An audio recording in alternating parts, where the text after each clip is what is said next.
días a todos ustedes. El día de hoy, dentro de esta serie de tópicos que estamos abordando acerca del derecho del trabajo en nuestro país, vamos a tocar el tema acerca de las jornadas individuales de trabajo.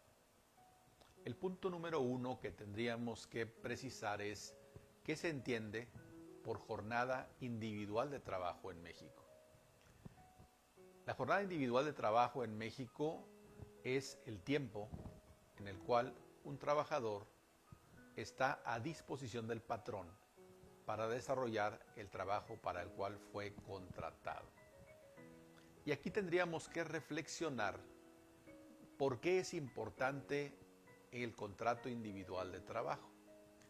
El artículo 31 de la ley establece que los contratos obligan a lo expresamente pactado. En ese sentido, es muy importante que cada empresario, cada emprendedor, cada persona que tenga un negocio comercial elabore contratos individuales de trabajo que estén elaborados por especialistas en la materia. ¿Por qué razón? Porque en este tiempo, en esta jornada laboral, ustedes tendrán que establecer pues cuál es el trabajo, cuáles son las actividades para los cuales ustedes están contratando al trabajador de la forma más precisa posible. Quizás no se puedan poner todas las actividades, pero sí de una manera general, pues ser bastante claro en cuáles son las actividades que el trabajador debe desarrollar en esta jornada laboral. En la Ley Federal del Trabajo, la ley define 3 tipos de jornadas, es decir, cuando la ley habla de jornadas laborales, está hablando del tiempo que legalmente un trabajador puede elaborar con relación al salario pactado. Recordemos que los salarios en México tienen un tope mínimo. En este caso, el salario mínimo fronterizo, el vigente en esta región del país. No se le puede pagar a un empleado menos de esa cantidad. Se le puede pagar más de esa cantidad, pero no menos de esa cantidad. Cuando hablamos de jornadas también, pues hablamos de una jornada diurna, hablamos de una jornada nocturna y una jornada mixta. De hecho, la Ley Federal del Trabajo, en el artículo 60, dice que la jornada diurna es la comprendida entre las 6 de la mañana y las 20 horas.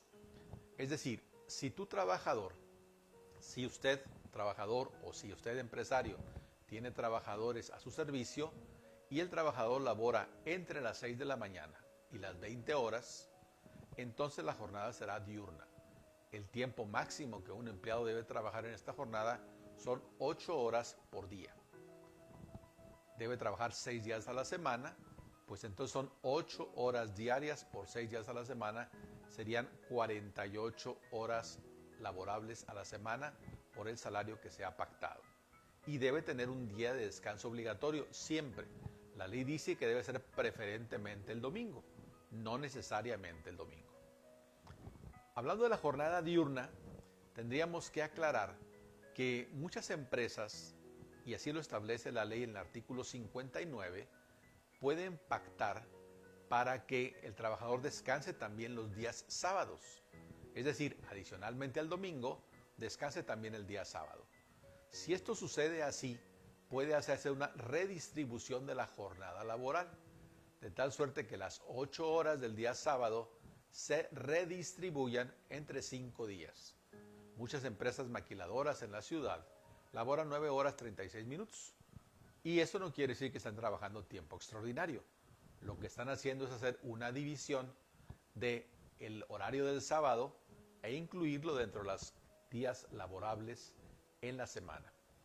Si tú quieres hacer esto, es necesario que hagas un convenio o que lo establezcas así por escrito, para que luego no haya reclamaciones de tiempo extra. Es decir, muy importante que tú establezcas que el patrón, el negociante, el comerciante y el trabajador acuerdan para descansar los días sábados y domingos redistribuir la jornada laboral solamente en 5 días de la semana. Y digo por escrito porque es muy frecuente, y lo he visto a lo largo de 35 años como asesor y litigante en la materia, que un trabajador sí sabe y está muy pendiente que después de 8 horas él genera tiempo extraordinario y que el tiempo extraordinario, las primeras 9 horas extras, dice la ley, se tienen que pagar al doble. De tal manera que si una hora, vamos a decir un ejemplo hipotético, tú le pagaras 30 pesos, después de la octava hora del mismo día, tendrías que pagarle, en lugar de 30, 60 pesos por hora.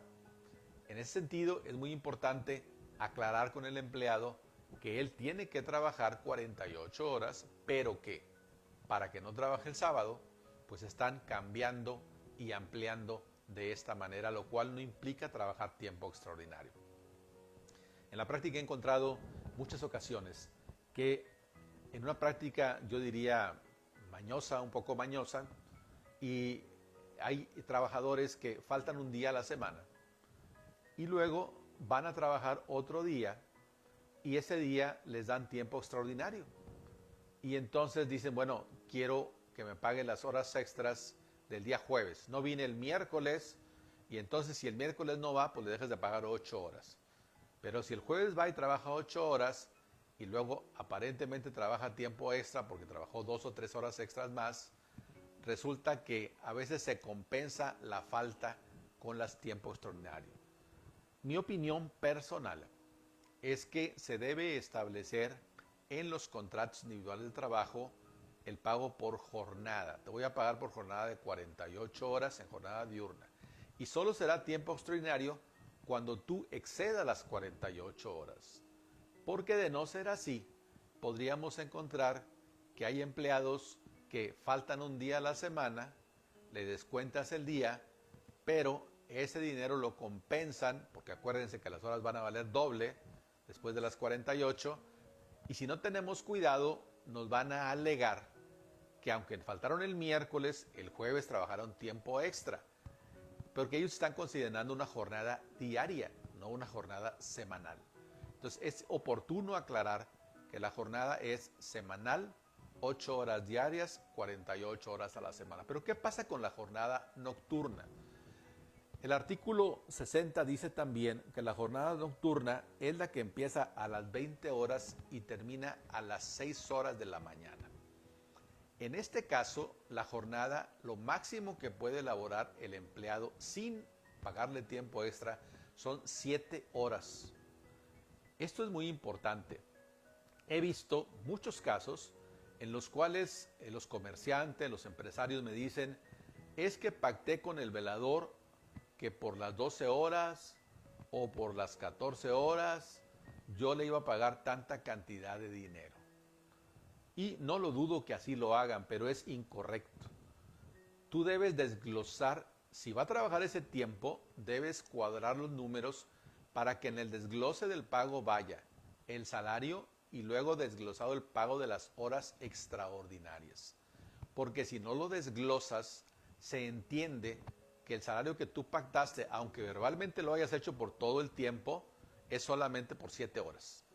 De tal suerte que todo lo demás será computado como tiempo extraordinario. Si no quieres tener ese problema, sé muy preciso, establece cuál es el salario diario y divide matemáticamente con apoyo de tu asesor legal y contable cómo se van a pagar las horas extras para que no tengas problema y luego estés en un incumplimiento y en la posibilidad de que te cobren esas horas porque no tuviste el cuidado de hacer el desgloso respectivo.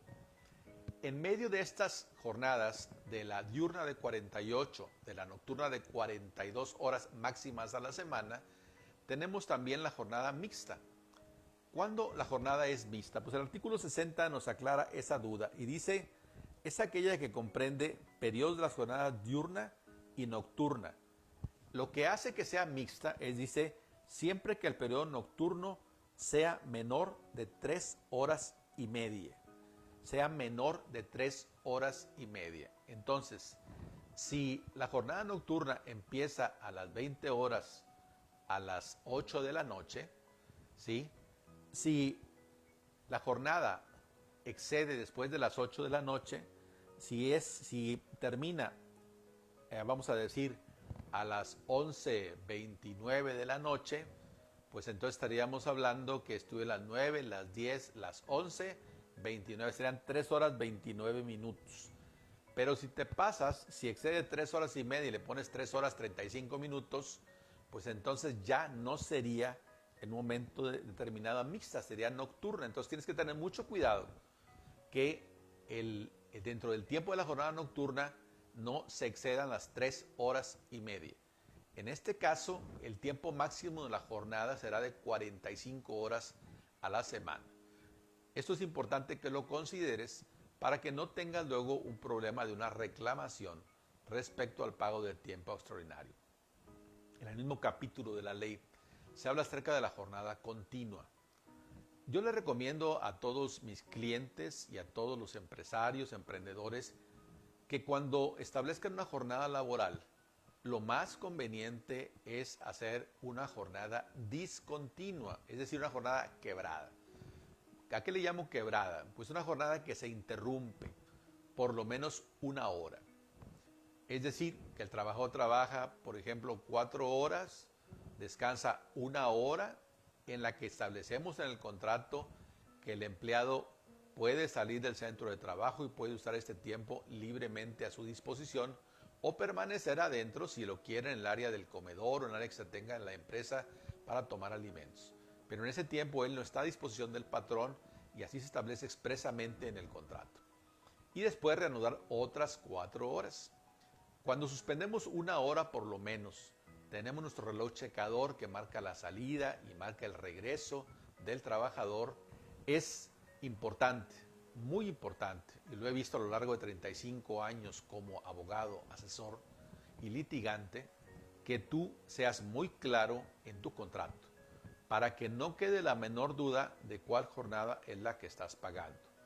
Que desgloses en tu certificado fiscal digital y dividas a lo que es salario, lo que es tiempo extraordinario cuando lo estás pagando, y que matemáticamente esté perfectamente bien definido y que la jornada esté definida en el mismo recibo, si es diurna, si es nocturna, si es mixta, qué tipo de jornada está laborando el trabajador. Recordemos que la misma ley habla del tiempo extraordinario. Una de las preguntas que frecuentemente nos hacen es, ¿el trabajador está obligado a trabajar tiempo extraordinario? Pues no, no está obligado a trabajar tiempo extraordinario. Aunque en muchos contratos se pone y se establece que el trabajador está a disposición para trabajar tiempo extraordinario. Obviamente, se entiende que debe haber un compromiso y una reciprocidad entre el patrón y el trabajador. Es decir, en ese sentido, yo recomiendo a las empresas que cuando hagan esto, el tiempo extraordinario, el trabajador firme una solicitud donde él te solicita trabajar el tiempo extraordinario y tú accedes a esa petición de trabajar tiempo extraordinario. Porque la ley dice específicamente respecto a la jornada semanal, dice la prolongación del tiempo extraordinario nunca deberá exceder de 9 horas a la semana, ¿sí? En ese tiempo, esas 9 horas se pagan al 200%, pero si excede 9 horas a la semana, entonces tendrás que pagar la hora después de la novena, a partir de la décima, a un triple de su valor. Vaya, si vale 30 pesos la hora, después de la décima hora, tendrás que pagar 90 pesos por cada hora laborada. Entonces, en ese sentido, es bien importante que manejes y cheques bien tus controles y que realmente el trabajador desarrolle el tiempo. En México tenemos, yo diría, un mal concepto. De repente muchos trabajadores piensan que se les paga por estar físicamente en un lugar. Y yo diría que cuando hablamos de trabajo, hablando de ética, hablando de responsabilidad, pues la persona debe entender que no solamente se le paga por el tiempo, sino por la actividad que va a desarrollar. Es decir, porque en ese sentido, así como el trabajador tiene derechos, y es claro que los tiene en términos de esfera de trabajo, también es claro que tiene obligaciones de desarrollar el trabajo para el cual fue contratado.